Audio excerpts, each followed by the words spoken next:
Welcome. I am Linnea Nelson, and I am happy to welcome you to this worship service. If you are new among us, welcome.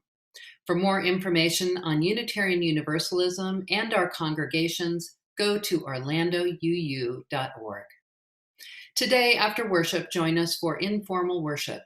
You'll need to leave this event and use the link for fellowship after worship that's on the website and was also sent to you in Friday's email e-blast. You'll also need a password that is only in Friday's email e-blast. We use the same password for each Sunday's fellowship. If you are visiting with us for the first time or new to our community and have not signed up for our email newsletter, please contact the church to get signed up to access fellowship time after future services. Also, for those new among us, there will be more information shared over the next few weeks during worship about an online Q&A with the minister on Sunday, May 31st after service. Now, this week, there are several online events listed in the e-blast that's on the website or on Facebook. And next Sunday, Reverend Sam, our transition minister, is back in the pulpit. Our annual meeting is also next Sunday. And here's our congregation president, Mary DuBois, with information about that.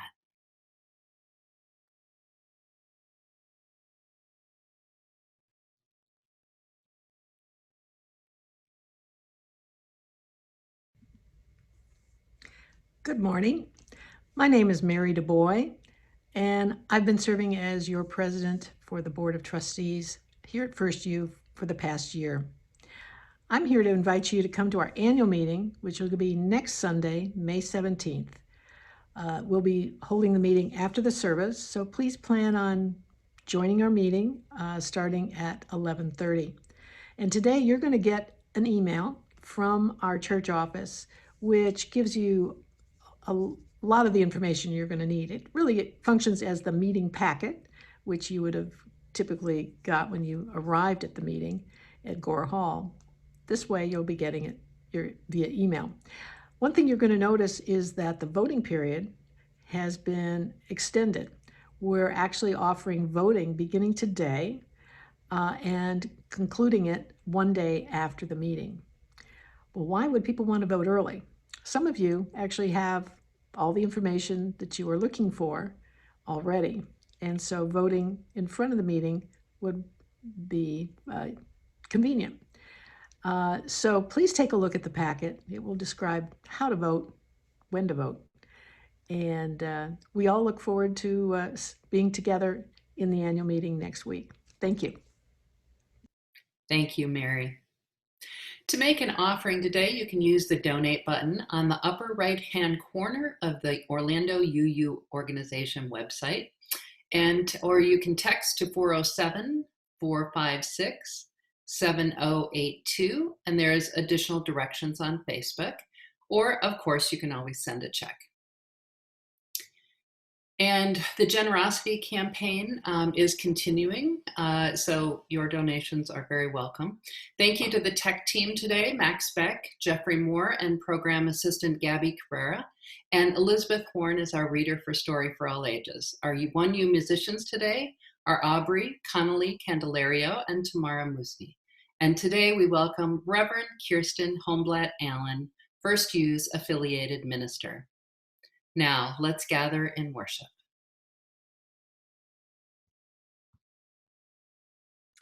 Good morning.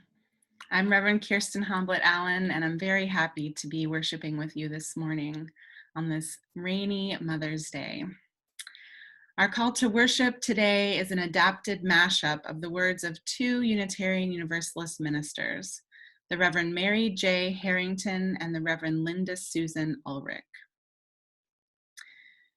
We come together in praise and thanksgiving for the gift of life itself. For even in the most difficult of times, life is a gift.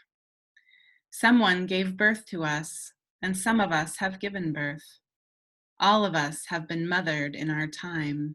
All of us have mothered. Let our time today be one of recognition that we arrive from so many places, joy and delight, wistfulness and longing and worry, unmet needs and unfulfilled dreams, loss and sorrow, emptiness, regret. All that life is made of, mothers, parents, and caregivers are made of too. Today we sing the songs of so many, mothers who are single parents, foster parents, birth parents, step parents, mothers who found their heart in adoption, mothers who left their children in 1,000 ways, mothers who rejoice and mothers who mourn, the grandmothers, aunties, and extended family members who mother, the soon-to-be mothers, the wish they were mothers, the never wanted to be mothers, the it's complicated mothers. The used to be dad mothers and the more than one mom mothers. Those who constantly get called mother or mama when they want to be called baba or ima or zaza or mappa. The separated mothers, the faraway mothers, the stay-at-home mothers, the unhoused mothers, the essential worker mothers, the overwhelmed mothers. The grieving mothers, those who grieve their mothers, and those whose grief feels complex. For all the communities that mother, and for all who depend on the great mother, you are held and beloved. Let our time today be one of inspiration, that our experiences of nurturing and being nurtured, of mothering and of being mothered, can inspire the building of a new way of living together, with freedom, love, and care for ourselves, each other, and our planet at its center. Come, friends, let us worship together. Our opening hymn this morning is Building a New Way, which for those of you following along at home with your hymnals at the ready, is number 1017 in our teal hymnal. The incredibly talented Aubrey Connelly-Candelario will be leading us in singing along at home or maybe dancing in our seats.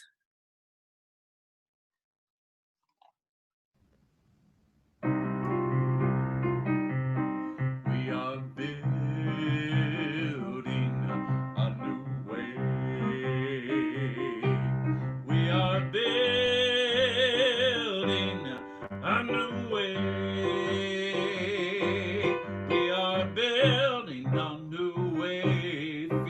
getting stronger every day. We are building a new way.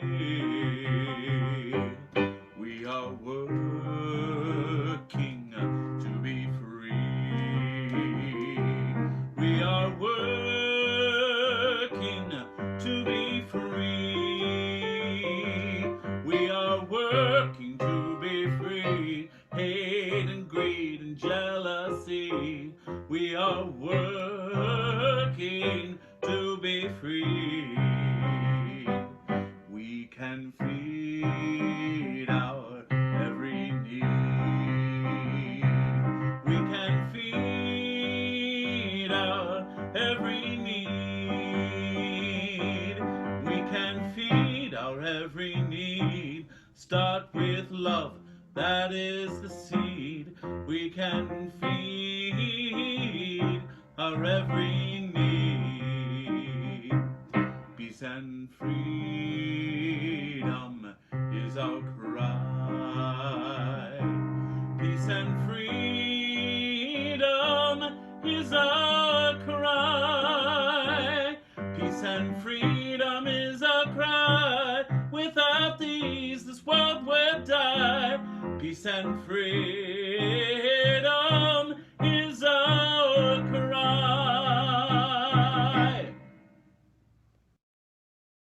Yeah, thanks, Aubrey. Okay, the chalice is a symbol of our Unitarian Universalist faith. Lighting it marks a place or time as sacred, set apart from the clamor of the outside world. The chalice I'm lighting this morning was made by the talented artist Dan Homblette in commemoration of our congregation's 100th anniversary in 2012. You are also welcome and encouraged to take a moment to light a chalice wherever you are this morning. Please join me in saying this congregation's traditional words for lighting our chalice, which are also posted in the chat. In the light of truth and in the warmth of love, we gather to seek, to sustain, and to share.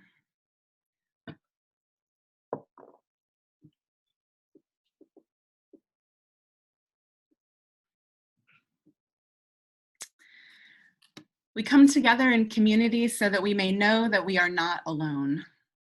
Together we can offer hope in times of sorrow, celebration in times of joy, and always a reminder of the greater love that holds all of us and will never let us go. At this time in our service, we share the joys and sorrows made known by members of our community so that we may celebrate and mourn together. If you have a joy or a sorrow that you'd like to share with this worshiping community in a future service, you could email Gabby at programassistant1u@gmail.com. These are the joys and sorrows we share today.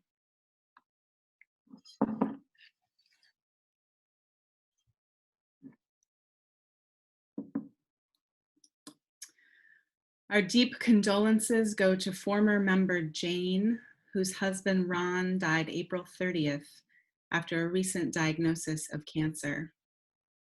Jane and Ron's 51st anniversary would have been May 2nd. Jane resides in Kentucky, where they moved in 2013.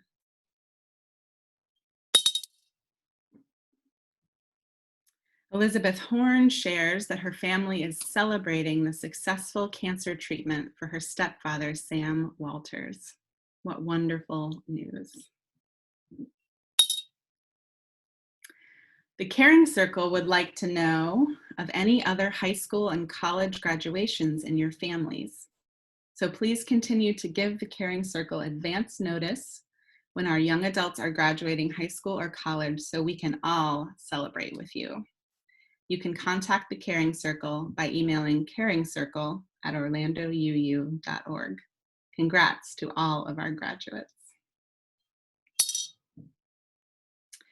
Our church's Mystic Grove Pagan Affinity Group celebrated their 18th birthday last November.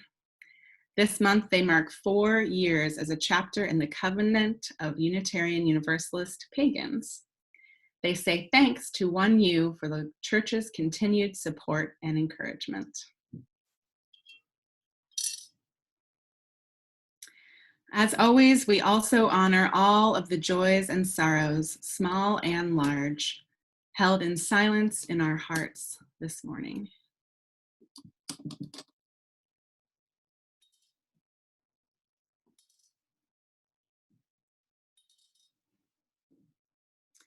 And in these difficult days, we continue to remember all those who are helping others and all those who need help.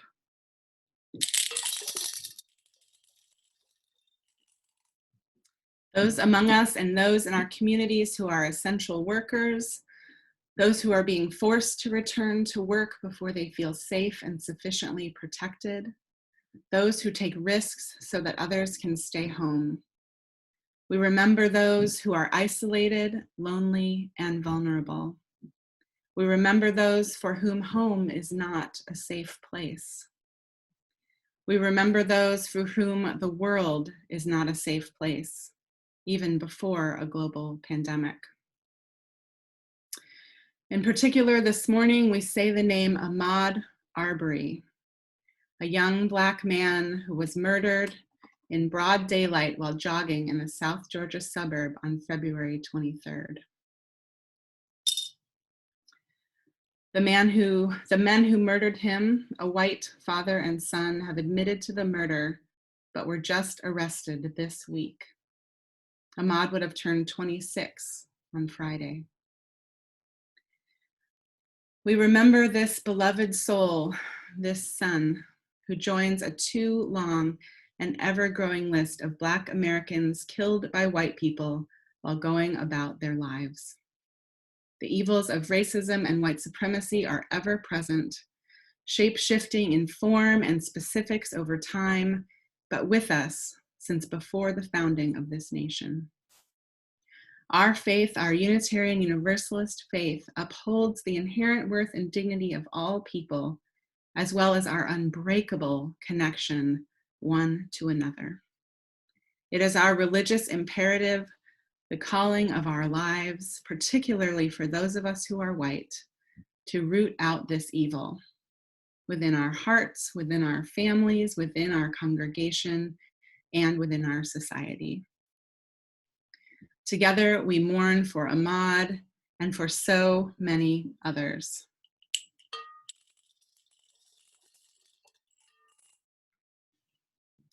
Lives lost to hatred and violence. And together, we work for a different world. In the words of Ella Baker, until the killing of Black men, Black mothers' sons, becomes as important to the rest of the country as the killing of a white mother's son, we who believe in freedom cannot rest until this happens.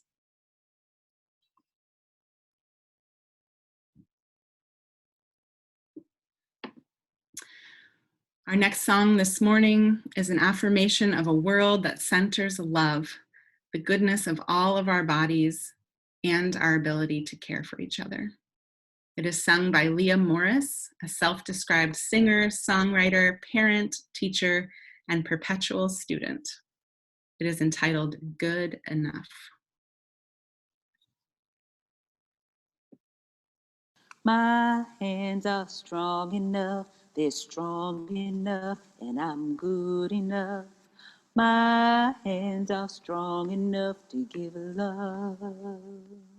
I know that my arms are long enough, they're long enough, and I'm good enough. My arms are long enough to give love. I know that my heart is wide enough, it's wide enough, I'm good enough. My heart is wide enough to give love. I know that my light is bright enough, it's bright enough, I'm good enough. My light is bright enough to give love.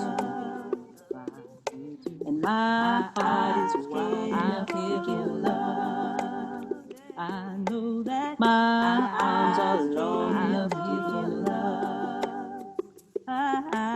My hands are strong enough to pull up.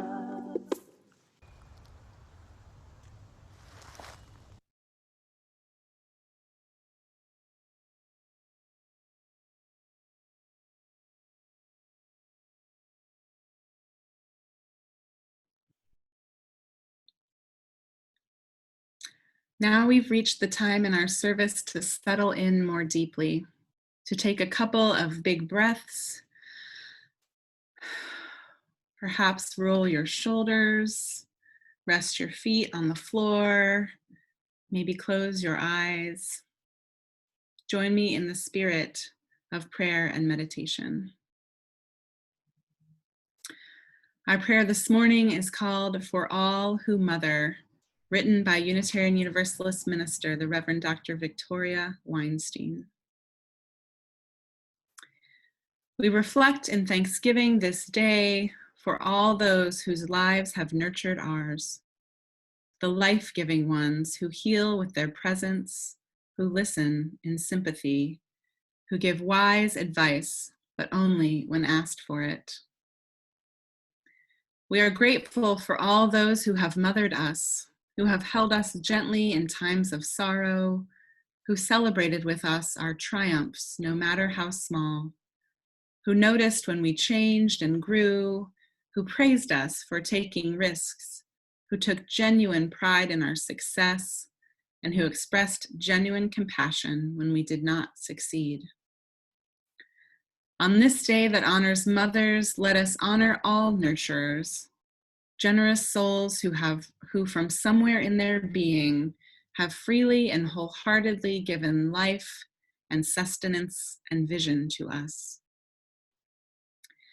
Dear God, creating one, grant us life-giving ways, strength for birthing and a nurturing spirit, that we may take attentive care of those precious beings entrusted to us by biology or by destiny or by friendship, fellowship, or fate. Give us a mothering heart today. Into the silence of the next few moments, I invite you to speak aloud or write in the chat box or hold in your heart the names of those precious to you, who have nurtured you in some way or whom you have had the honor to nurture. If you're going to write in the chat, make sure that your chat settings are set to go to all attendees, not just the panelists, although we are happy to see them as well.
Blessed are all of their names, spoken, written, and held in our hearts.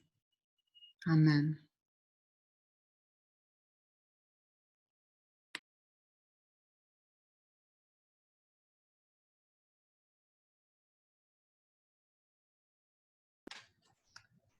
Thank you, Reverend Kierstin. One look at magazine covers in the grocery store checkout line, and it's understandable that so many people in our society struggle to accept that they are, as Leah Morris sings, good enough. In 2009, a UCF study showed that half of the 3 to 6 year old female participants worried about being fat. When I found out I was pregnant with Ansley, who is now 6 years old herself, I began to question if there was anything I could do to protect her from suffering from negative body image as I have and as people of all shapes, sizes, and genders are susceptible to, though the struggle disproportionately affects female-presenting and LGBTQ bodies. That is why I love the book I'll be reading today, These Hands by Hopeland Price and illustrated by Brian Collier, which celebrates bodies, not for what they look like, but for all of the many amazing things they can do.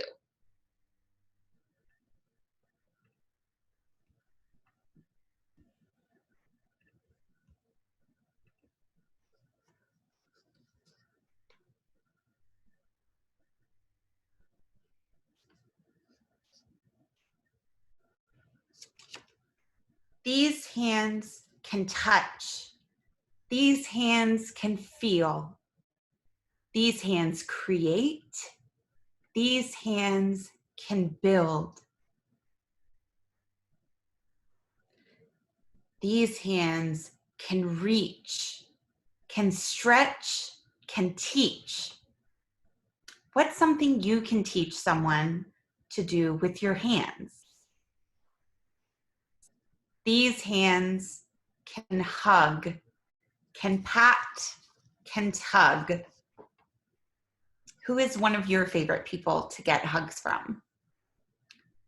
These hands can squeeze, can tickle, can please.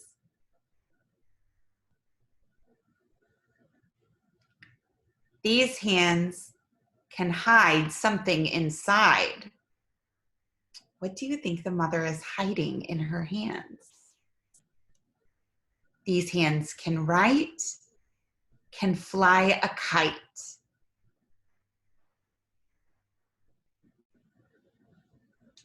These hands can talk, help grandma walk. What are other ways that we can help people with our hands? These hands can read, can share, can feed.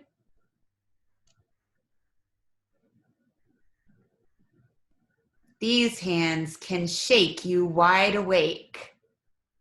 That sounds like my kids. These hands can pray, can clap, can play.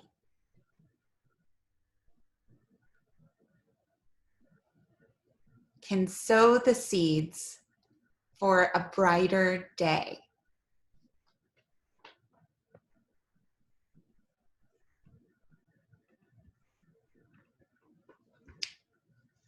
Thank you.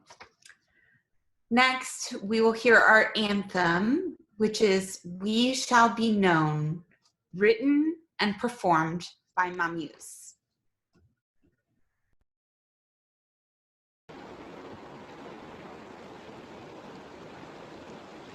We shall be known by the company we keep, by the ones who circle round to tend these fires. We shall be known by the ones who sow and reap the seeds of change alive from deep within the earth. It is time now. It is time now that we thrive. It is time we lead ourselves into the well. It is time now, and what a time to be alive. In this great turning we shall learn to lead in love. In this great turning we shall learn to lead in love. We shall be known by the company we keep, by the ones who circle round to tend these fires. We shall be known by the ones who sow and reap the seeds of change alive from deep within the earth. It is time now. It is time now that we thrive. It is time we lead ourselves into the well. It is time now, and what a time to be alive. In this great turning we shall learn to lead in love. In this great turning we shall learn to lead in love. In this great turning we shall learn to lead in love. In this great turning we shall learn to lead in love.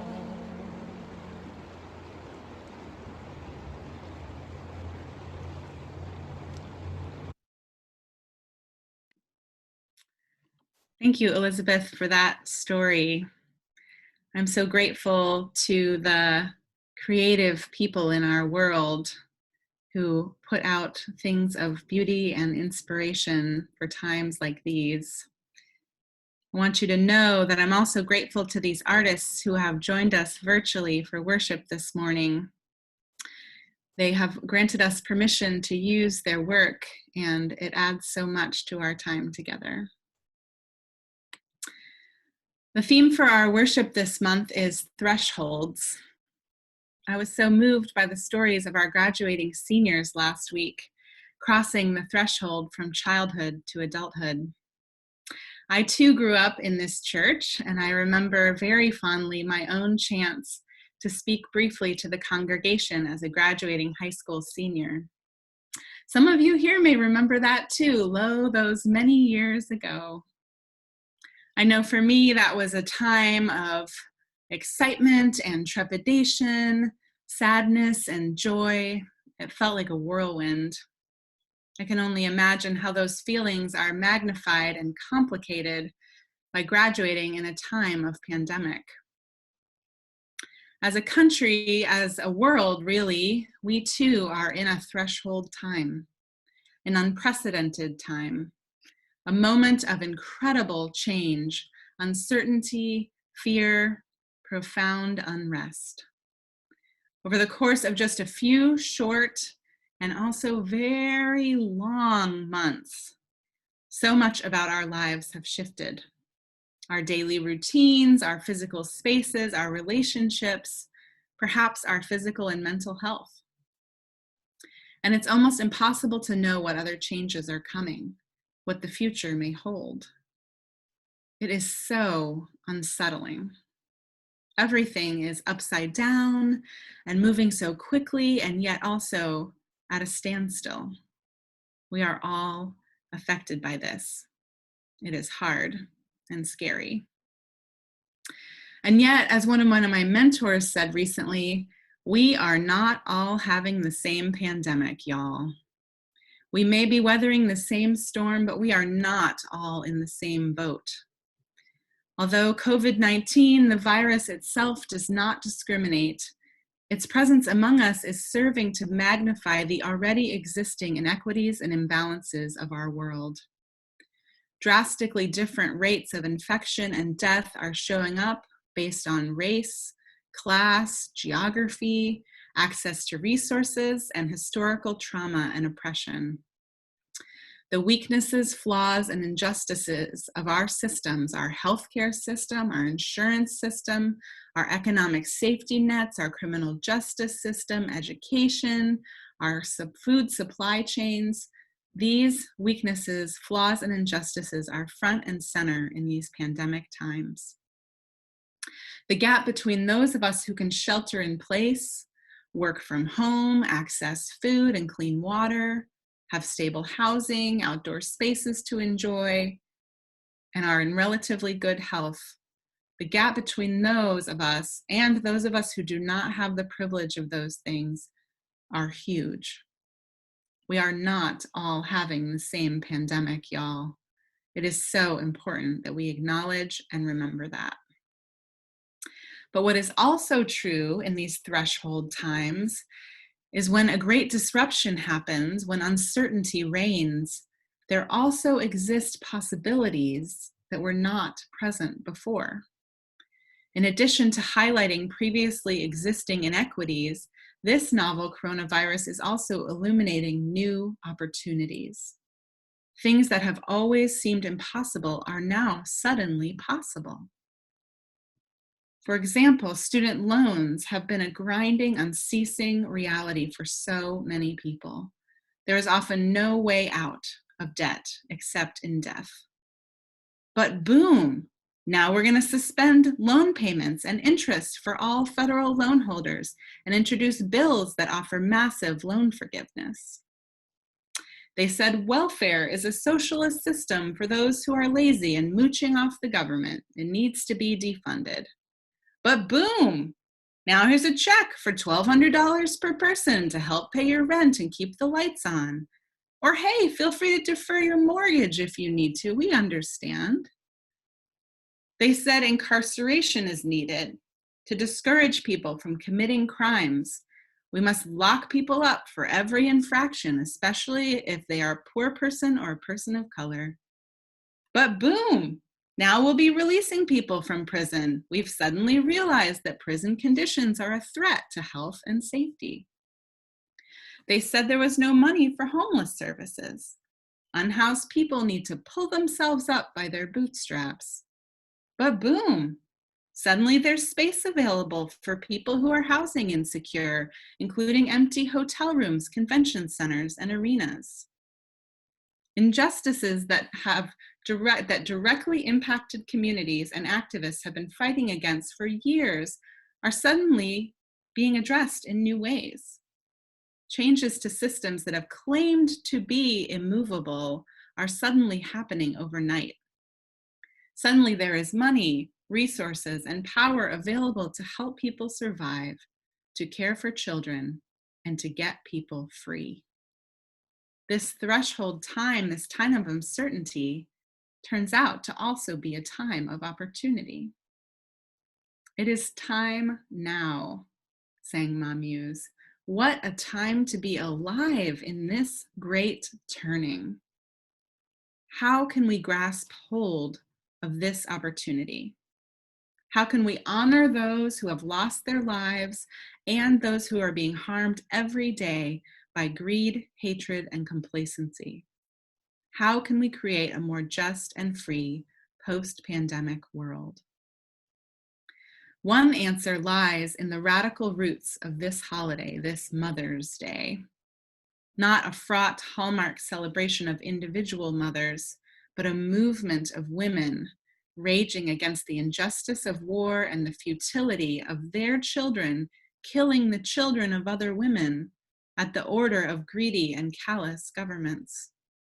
These mothers understood their interconnectedness across difference, as well as the idea that we are collectively responsible for all children, not just the ones who we personally parent. There is no such thing as other people's children. We can center the reality of our inextricable connection and live in ways that acknowledge that our destinies are intertwined. Another piece of this answer lies in our understanding of mothering as a verb, not as a noun. To mother and to be mothered, not a distinction of gender or genealogy, but a stance that leans into caring, nurture, and fierce unconditional love. An active verb that requires practice and refining and mentorship and incredible stamina. A prioritization of relationship over profit, compassion over judgment, life over death. We can center ways of living that support and enable us all to learn to mother each other. So this all sounds very good. I hear you saying, well, actually I don't hear you, but I can imagine it. All this centering and supporting and acknowledging. But what does this look like tangibly? How can we actively be of service to each other? What are the ways we can nurture, support, move alongside, and care for each other? On this Mother's Day, one concrete example is the campaign to bail Black mothers out of jail. Leaders from Black Lives of Unitarian Universalism, or BLUE, are organizing Unitarian Universalists to get involved in their ongoing campaign called Babies and Bailouts, a moral call to decarcerate now. Some folks from our congregation participated last year when we gathered in Gore Hall to watch an online panel discussion about the money bail system and commit to donating towards the national bailout. This year, Blue's Decarceration Week of Learning and Action started May 5th and culminates today on Mother's Day with the goal of bringing mamas home to be with their families. This pandemic has only added to the urgency to bail out as many folks as possible.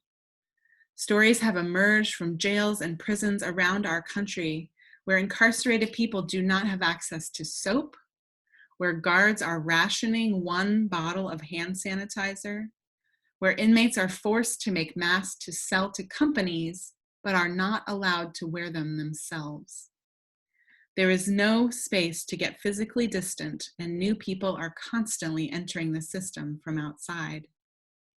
In an environment that is already unsafe and unsanitary under normal circumstances, current levels of fear and anxiety in prisons and jails are off the chart for people who cannot do anything but wait to be released. It is only a matter of time before the virus is able to spread unmitigated. Blue acknowledges that this campaign to bail people out of jail and work to end the money bail system is a harm reduction strategy. They and their organizing partners are focusing on addressing the direct needs of people in this moment, while also working towards a larger vision of prison abolition. This is another example of how things have become possible in this pandemic moment that were unimaginable previously. Right now, there are campaigns all over the country working to free people from jail and prison in light of the threat of coronavirus. And there are governors in multiple states who are doing just that, letting people out of prison, particularly those who are elderly, immunocompromised, or nonviolent offenders. This is unprecedented. This disruption moment is making room for organizers to demand even more liberatory measures than they could have even a year ago, to keep pushing closer to their ultimate goal of freedom for all people.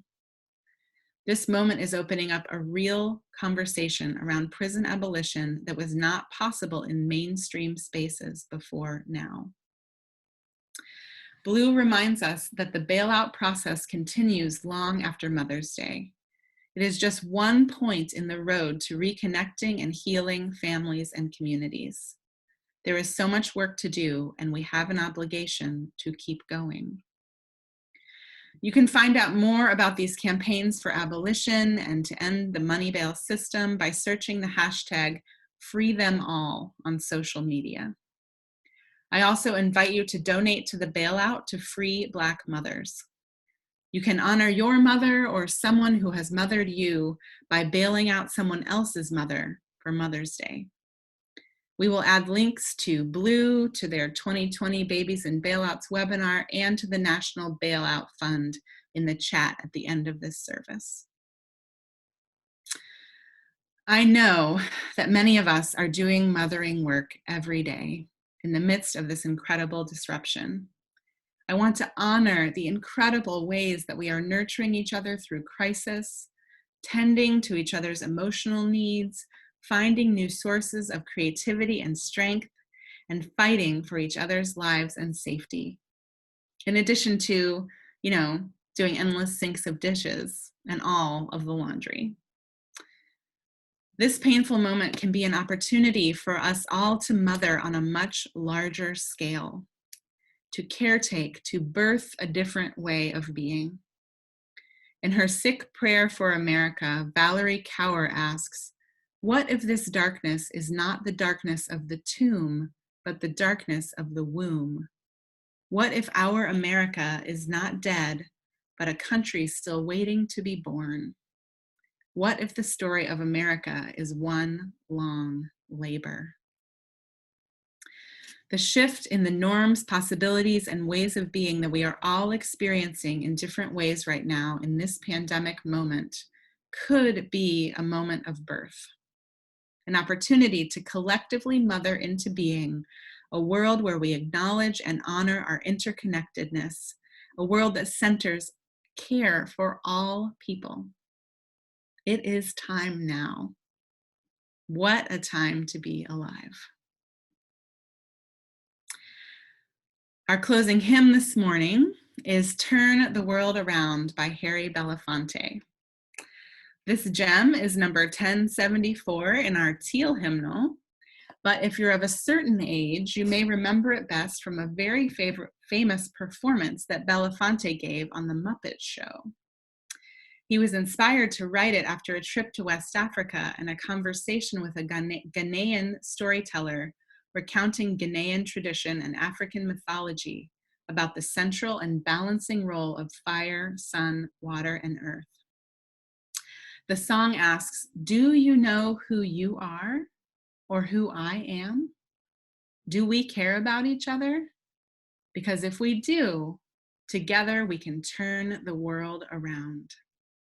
This, my friends, sounds like Unitarian Universalist theology at its core. Let's listen, sing, and dance together as Aubrey plays Turn the World Around.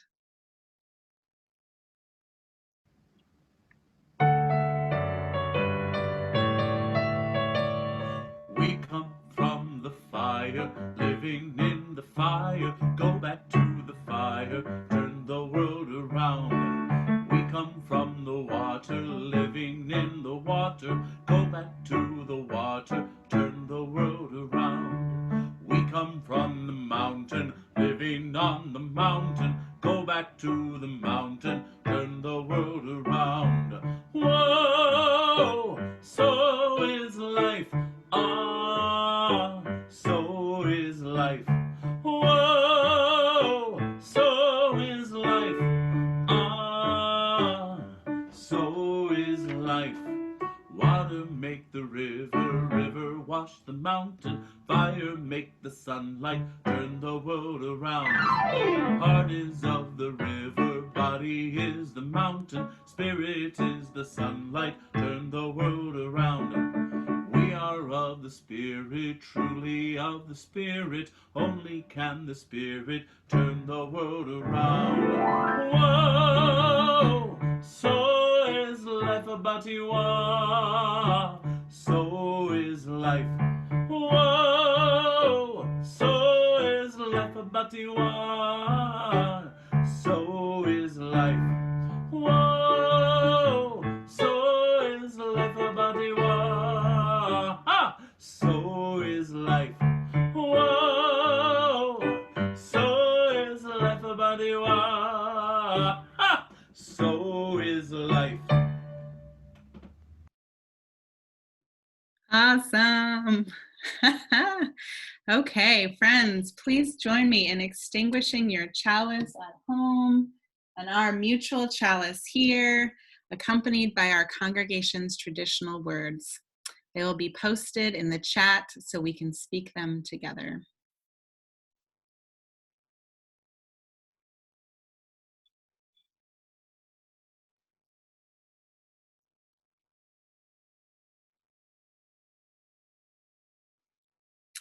We extinguish the flame, but not the light of truth, the warmth of community, or the fire of commitment. These we carry in our hearts until we are together again.